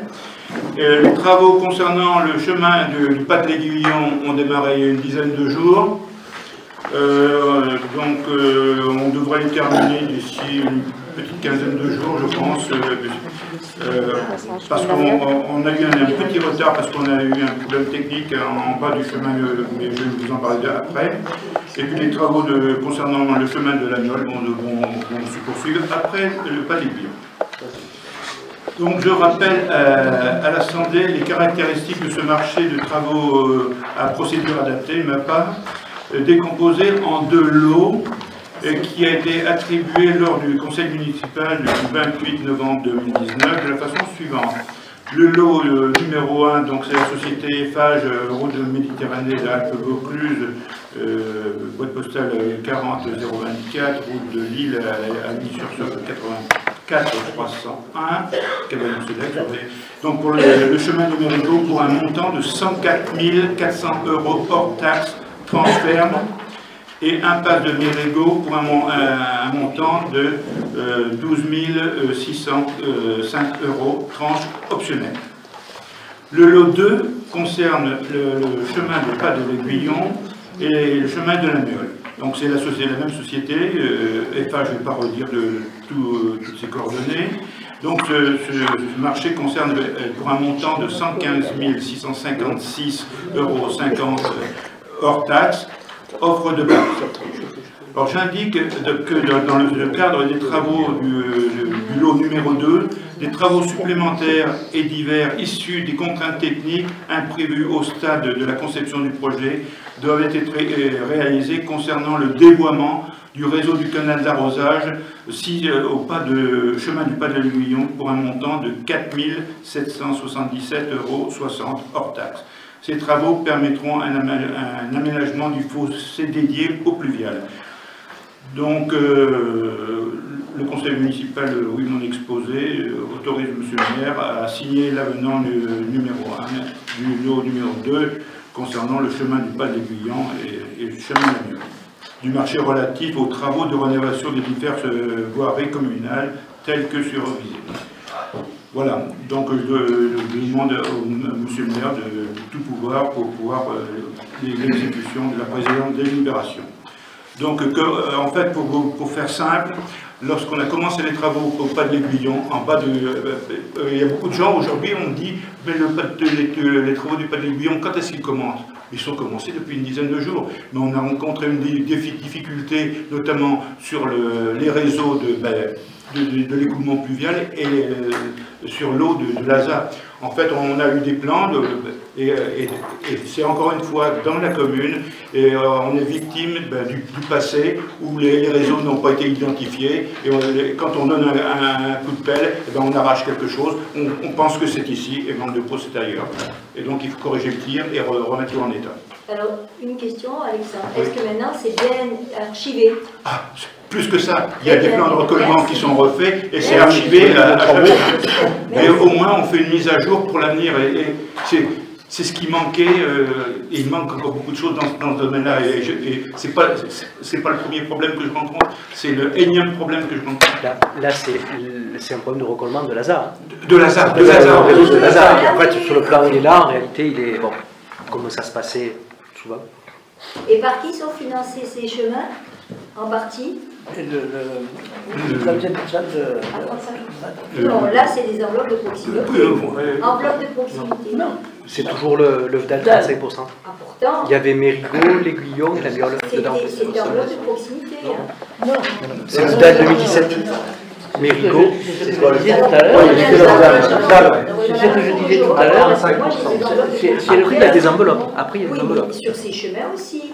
Non, les enveloppes ont été accordées il y a quelques semaines seulement. Et là, on a lancé les marchés depuis un certain temps. Non, on les a lancés, j'étais là à la commission d'appel d'offres. Mais ça n'a rien à voir avec les enveloppes. Non, Marie-Pierre, les enveloppes de proximité, c'est le parking Marie-Moron, les radars, tout ça. Oui, il y a eu avant quand même des chemins. Non, il y en a deux, vous avez raison. Il y en a deux qui sont du côté de Gréoux, là-bas, je ne sais pas. Oui, c'est ça. C'est ça. Qu'on a eu, il y a pas longtemps. On a eu en décembre. Non, ceux-là, ils ne sont pas là encore. On a eu l'accord. D'accord, en décembre. Ça, c'est des enveloppes de proximité, d'accord. Bon, on vote. On vote. Alors, qui est contre? Qui s'abstient? À l'unanimité. Merci. Bon, dans les questions diverses, j'ai reçu le courrier de Mme Ziavé. Je vais vous le lire parce que ça mérite une lecture de la suite. Bon. Donc, vous m'avez écrit le 21 février. Bon. Faisant suite à l'inspection par le référent de la PMI au centre d'accueil du loisir Enfants des Alpilles le jeudi 20 février 2020. Je souhaiterais que vous mettiez à l'ordre du jour du prochain conseil municipal, c'est-à-dire d'aujourd'hui, déjà, enfin c'est pas l'ordre du jour, c'est la mission diverse. Déjà une délibération concernant cette association, les résultats de cette inspection et les mesures d'urgence que vous comptez mettre en place afin de répondre aux préoccupations demandées pour garantir l'ouverture du bon fonctionnement du centre d'accueil hébergé dans les locaux de l'école primaire. Ceci dans l'intérêt de nos tout petits enfants. Alors moi j'ai écrit, parce que c'est quand même le directeur du centre, je lui ai fait un courrier de suite, le 25 février. Je vous le dis aussi, excusez-moi, mais bon, ça mérite d'être... Vous avez bien voulu me faire parvenir pour l'information le vendredi 22 février dernier l'avis visé en objet, lequel venait de vous être adressé par les services concernés du conseil départemental en votre qualité de représentant légal d'un gestionnaire d'accueil du loisir de moins de 6 ans. Il ressort de cette visite un avis réservé et un certain nombre de préconisations qui, au premier abord, ne me paraissent pas incompatibles avec les caractéristiques des locaux dont vous demandez actuellement l'occupation et ne présentent aucun caractère particulier de gravité. Cependant, je suis saisi d'une question d'une conseillère municipale qui souhaite que j'indique lors de la prochaine séance publique du 26 février prochain du conseil municipal des mesures d'urgence que je compte mettre en place pour garantir l'ouverture et le bon fonctionnement du centre dans les locaux de l'école primaire. Je vous demande donc de m'indiquer afin qu'une réponse lui soit apportée en séance publique comme le veut notre règlement intérieur. Le niveau d'urgence et le caractère de la gravité des événements manquent à la structure gestionnaire dont vous êtes le représentant légal. Les mesures d'organisation que vous comptez mettre en place pour tenir compte des remarques formulées. Il va de soi, sur ce dernier point, que la commune continuera à faire tous les efforts possibles afin de vous accompagner dans l'entreprise de restructuration et professionnalisation de l'accueil et de loisirs que vous menez depuis l'automne 2018. Dans cette attente, voilà. Alors voilà la réponse qu'il m'a faite. C'est quoi la réponse? Ça. Monsieur le maire, je vous ai adressé le 25 février 2020 un rapport établi par le référent de la PMI suite à la visite sur notre accueil de loisirs. Parmi les préconisations adressées, l'une des priorités concerne la révision du lieu où se fait la vaisselle du centre. Il est également demandé de revoir l'aménagement du lieu d'accueil, d'une salle dédiée aux animateurs ainsi que l'espace de soins. Monsieur le maire, sauf erreur de ma part, en aucun cas le rapport ne fait référence à une urgence concernant ces nouveaux aménagements. Suite à ma conversation téléphonique de ce jour avec Madame Sylvie Ruberto, responsable du département, PACA, cette dernière nous préconise de revoir, en accord avec la municipalité, le lieu d'accueil global de ce centre. À cette fin, en tant qu'organisateur du centre de loisirs, je vous propose de voir ensemble pour la rentrée prochaine l'accueil du centre de loisirs au sein de l'espace Agora, comme cela avait déjà été fait le cas en 2015. Maintenant, à votre disposition, voilà. Alors, donc, apparemment, c'est lui qui le dit, parce que moi je suis, comment dire, c'est lui qui est le responsable. Avec un peu d'humour, je vais simplement faire une observation. C'est le jeudi 20, l'inspection a eu lieu. Le 24, le rapport a été déjà rédigé, signé, oui, le 21, pardon, le lendemain, le 20, le 21. Et le même jour, on a reçu également des RGS à l'association. Bon. Si on pouvait aller aussi vite pour les demandes de subvention. Je le dis pas pour vous. En fait, il y a un travail constant qui se fait avec le centre. En 2 jours, tout a été bouclé.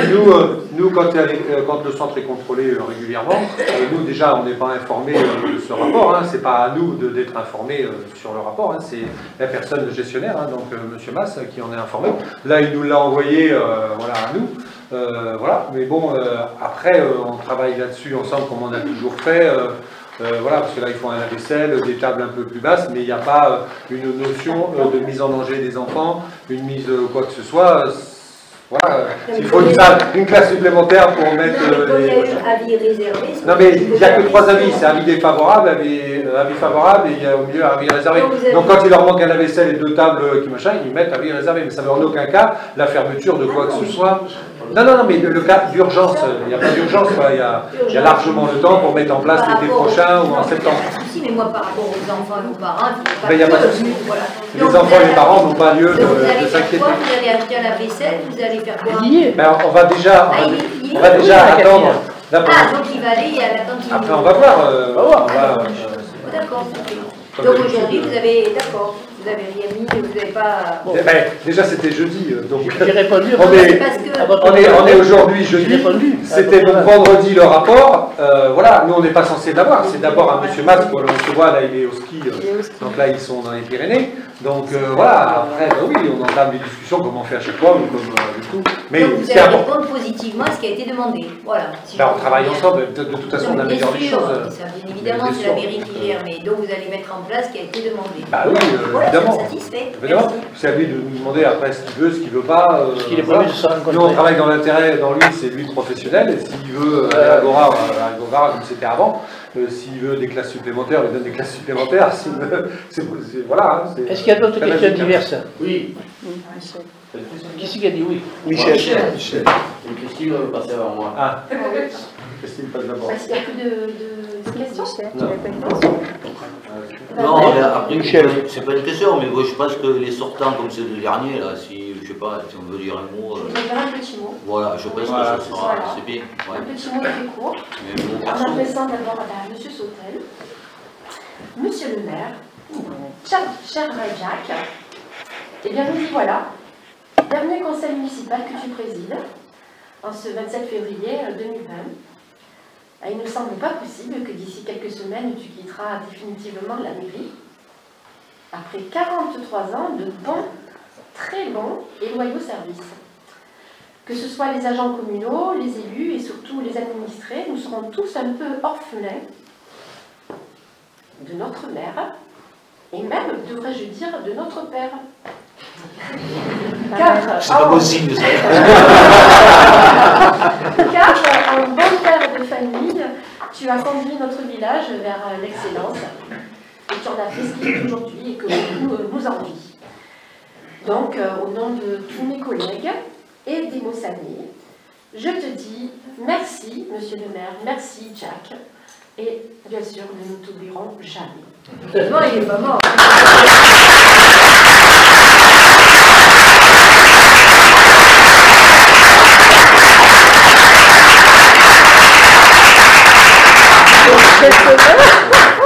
Merci.